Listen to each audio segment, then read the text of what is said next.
सुहिणा साईं तव्हांजो छा छा शान बयान कयां। मुंहिंजा सुहिणा साईं तव्हांजो छा छा शान बयान कयां। मां छा सारी दुनिया गॾु थे, मां छा सारी दुनिया गॾु थे, शान न पूरो थींदो बयां। मुंहिंजा सुहिणा साईं तव्हांजो छा छा शान बयान कयां।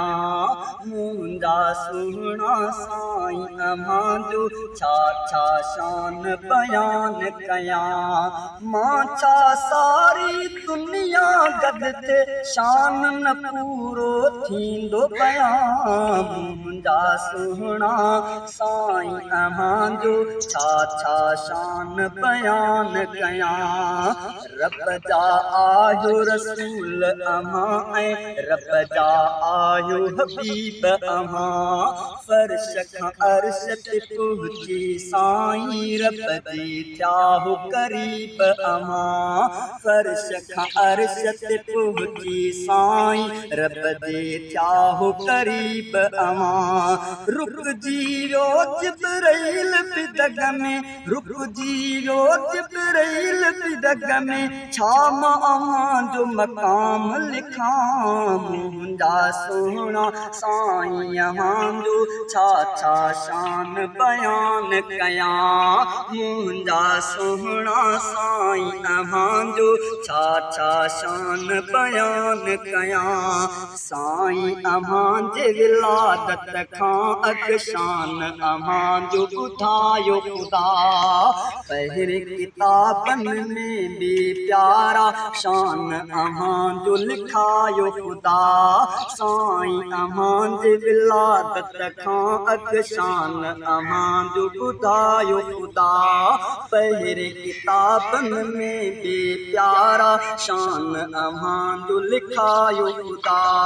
पहिरियां नबी बि ॼाणनि पिया हीअं, पहिरियां नबी बि ॼाणनि पिया हीअं, शान में आला आयो अव्हां। मुंहिंजा सुहिणा साईं अव्हांजो छा छा शान बयान कयां। मुंहिंजा सुहिणा साईं अव्हांजो छा छा शान बयान कयां। मां छा सारी दुनिया गॾु थे, शान न पूरो थींदो बयां।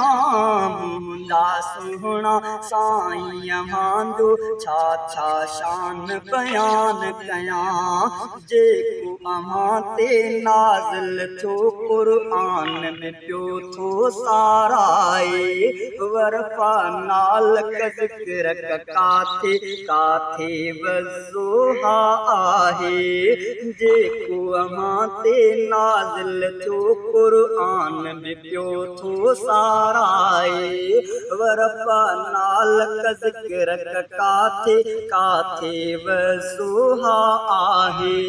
काथे मुज़म्मिल ताहा यासीं, काथे मुज़म्मिल ताहा यासीं, पढ़ंदो आहियां चाह मझां। मुंहिंजा सुहिणा साईं अव्हांजो छा छा शान बयान कयां। मुंहिंजा सुहिणा साईं अव्हांजो छा छा शान बयान कयां।